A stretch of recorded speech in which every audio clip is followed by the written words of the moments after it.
Algebra 2A people, how we doing? We were working on 4.5 practice today. We did the 4.5 notes on Monday. Now we're starting with number 2. We're going to go all the way through 16. So again, this is a little bit of review. We did this in chapter 3. So, solving quadratics by factoring. That means that you're going to factor first, and then you're going to use those factors to find the answers or the zeros. Now, for the first couple, 2 and 4, I already factored them for you. So all you've got to do is take these two things, v plus 8, v plus 1, and you set them equal to 0. For something like this, it's simple enough to where you probably didn't even need to do this. V equals -8, v equals -1. But if you did need to set it up and solve it like a one-step equation, there's absolutely nothing wrong with doing that. Like for v plus 8 equals 0, I'd subtract 8 on both sides, and I'd get v equals -8. Same thing on this, v plus 1 equals 0, I'd subtract 1 from both sides, and you should have gotten v equals -1. Probably didn't need to do it with those, but I bet for number 4 you probably did, because these are a little bit more complicated. 8v minus 1 equals 0, and 7v plus 6 equals 0. These are two different answers, so I kind of treat them like two different problems. It's a two-step equation. So for the first one, 8v minus 1 equals 0, I'm going to add 1 on both sides, and I get 8v equals 1. Then when I divide by 8, I get the fact that v equals 1/8. If you want to write that as a decimal, that's 0.125. That's fine. Now, for the second one, I would subtract 6, and I get 7v equals -6. And then when I divide by 7, I get v equals -6/7. If you want to write that as a decimal, that's totally fine. That would be negative. I have no freaking idea because I don't have a calculator in front of me, and 6/7 is not a common decimal. It's probably something like 85 or point something, or sorry, 0.85 something or 0.86 something along those lines. But I have no idea what it actually is. I'm just going to go the easier route, and I'm just going to leave it as a fraction of -6/7. All right, then we got down to number 6, and it was a little bit more fun. I did not already factor this for you. So you have to start by factoring it and then setting those equal to 0. Now to factor it, I'm going to go off to the side, and I'm going to make a product sum table or a t-chart. I need two things that add to whatever's in the middle and multiply to the first times the last. There's no leading coefficient here, so I'm just looking at the last number.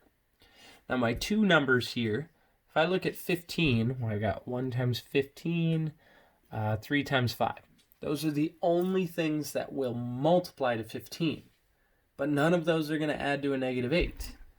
Now I also have a -1 times a -15. Same two numbers, but they're both negative. Or a -3 times a -5. And you hopefully will notice that these are the two numbers that add to a -8. So n minus 3 and minus 5, it doesn't matter which order you write them in. Then I would take those two things and I would set them equal to 0. Most of you are probably going to skip the whole writing the equation step and realize that n minus 3 equals 0 means I just change the sign, n equals 3. n minus 5 equals 0. I would add 5 to both sides, get n equals 5. Notice how I wrote this answer. I just wrote n equals 3, 5, squishing it all together. All right, let's go down to number 8. Same process, says equals 0.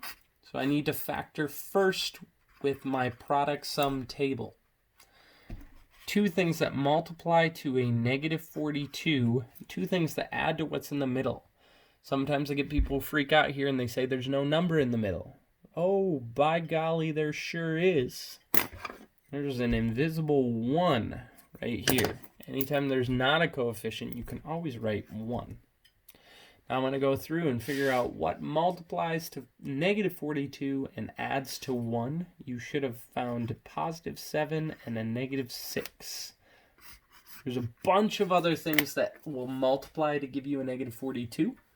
But those two numbers are the only ones that multiply to negative 42, and at the same time, they will add to a positive 1. So k plus 7, k minus 6. Notice I didn't need a box because there's no leading coefficient. And then I would just take the opposites of those two numbers, and I get my answers of negative 7 and a positive 6, and I'm done. That's it. All right, let's keep going. Don't forget that we did the notes on Monday. If you want to go back and rewatch that at any point, you can. Okay, those are all the odds. So now we are on number 10. There we go. Number 10 that says m squared plus 2m minus 35 equals 0. I need to factor it first. Some of you at this point won't even need a t-chart. I'm going to continue to make it for those of us who do. Two things that multiply to negative 35 but add to 2. You could figure out everything that multiplies to negative 35 and realize that there's only one pair that adds to a positive 2. That is positive 7 and negative 5. So, no leading coefficient. That makes it easier. I can just put those two numbers in then. And then I take the opposites, negative 7, positive 5, and I'm done. If I were to take either of these numbers and plug them in for the m's, so for instance, if I took 5 squared plus 2 times 5 minus 35, it would equal 0. Same thing with negative 7. All right, let's get into the ones that are a little bit more fun, like number 12. Well, you should always look for a GCF first. There's not a GCF in this case. Shoot, that means we have a leading coefficient, but that's okay. Nothing too crazy.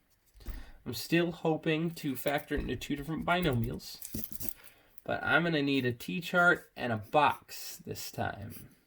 Box.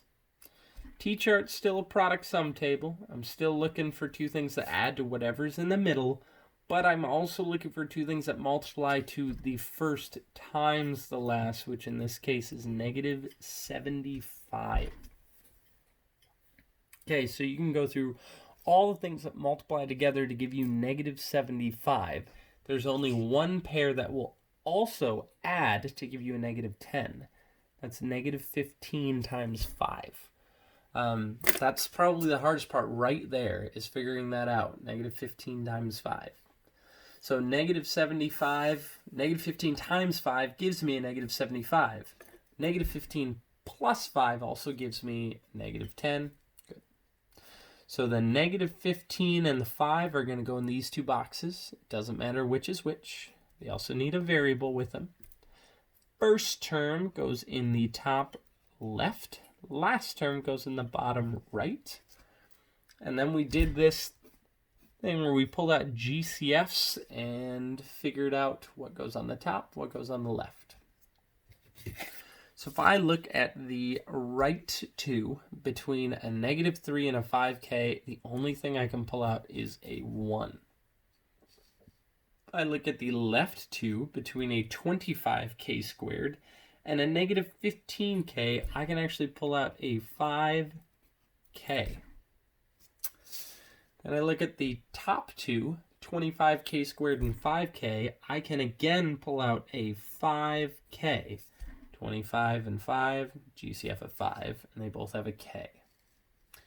Then the bottom two, I've got, well, this is negative, so I'm going to pull out a negative, and I can actually pull out a negative 3. This is really quick. I'm going to write this off to the side. My factors are 5k plus 1 and 5k minus 3. So then I would need to take those two things and set them equal to 0. 5k plus 1 equals 0 and solve, which you should have gotten a negative 1/2. And then 5k minus 3 equals 0 and you solve, which you should have gotten a positive 3/5. Negative 1/2, positive 3/5. Or negative 0.5 if you like decimals, and positive 0.6. I know both of those decimals. Few more. 14. If you struggle with this one, you may not have pulled out a GCF first. And pull out a GCF of 2. And I'm left with 4x squared plus 4x plus 1 equals 0. And yes, that will make a difference. I'm going to ignore this 2 now, this GCF of 2. And I'm just going to factor those, hoping they factor into 2 different binomials. T-chart, box. Okay? 2 things that add to 4, which comes from the middle term. And then 2 things that multiply to 4, weirdly enough. That comes from the first term times the last term. But 4 times 1 is 4. So you should come up with 2 times 2. Because 2 times 2 is 4, and 2 plus 2 is 4. Kind of weird. Those 2's go in the top right, bottom left. First term goes in the top left, last term goes in the bottom right, and notice I'm doing these terms. I'm not doing my original before I took out the GCF. I'm doing the 4x squared plus 4x plus 1 terms. Okay? Then I pull out GCFs. If I look at the 2 on the right-hand side, again, I can just pull out a 1. Positive. If I look at the 2 on the left-hand side, I can actually pull out a 2x. If I look at the 2 on the top, GCF again is 2x. And on the bottom, again, I can only pull out a 1. 2x plus 1, 2x plus 1, and I had the original 2 that I pulled out. So if I were to factor this, this is what this would look like. 2 times 2x plus 1 times 2x plus 1. Now you could go through all the trouble of taking both of these and setting them equal to 0, but you're going to get the exact same thing because these are the exact same thing. This you should not set equal to 0 because there's no variable. So this actually only gives you one answer, and that answer is -1/2. Now that means if I were to graph this quadratic, it would only touch the x-axis once at -1/2 comes 0, or an x value of -1/2. Kind of weird. It means the vertex would actually be on -1/2. All right, let's finish this up with number 16. Now, if you automatically started trying to factor all of this, you probably would have struggled. Because you should have realized it does not say equals 0. It says equals -5, and that sucks. Can't have that. So quick fix, let's add 5 really quick. So then it says 3b squared minus 10b plus 7 equals 0. Hey look, it says equals 0, we're good. Now we keep going. Now you should say, I'm going to need a t-chart and a box because I've got a leading coefficient. I've got something other than a 1 sitting right there. So now I'm going to need things that add to a -10, because that is what is in the middle. And I need 2 things that multiply to 3 times 7, aka 21. Okay, those 2 numbers, you could say everything that multiplies to 21, which is just 1 times 21 and 3 times 7. And neither of those pairs are going to add to a negative. They're both going to add to a positive. Until you say, well, -1 times -21 also would equal a positive 21. Or -3 times -7 also equals a positive 21. -3 times -7 happens to be what we're looking for here, because that adds to a -10. Awesome. So -3b, -7b. Again, it does not matter the order in terms of which one goes in the top right and which one goes in the bottom left. It's going to give you the same thing. First term, 3b squared, goes in the top left. Last term goes in the bottom right. Notice I didn't put 2 in the bottom right. I put 7 because I need to put the last term when it says equals 0. Then I am going to pull out GCFs. Okay? Between the 2 on the right-hand side, I'm going to say, well, this is negative, so I got to pull out a negative. I can pull out a 7. Between the 2 on the left-hand side, I'm going to say, well, they both have a 3 and a b. 2 on the top, Well, they both have a b. And then between 3 and 7, the biggest number I could pull out would be a 1, which is not going to be helpful here.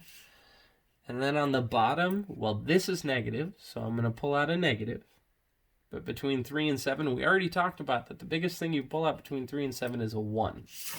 So when I factored this, I got 3b minus 7 and b minus 1. Those are my two factors. I'm going to set those two things equal to 0 and get b equals 7/3 and b equals positive 1. If you like decimals, this would be 2.3 repeating, and this would still be 1 because, well, it's a whole number. All right, so that's it. That is how you can solve a quadratic by factoring. First you factor it, then you take its pieces and you set them equal to 0. Awesome. Hope that helped out. And just don't forget that I miss you all.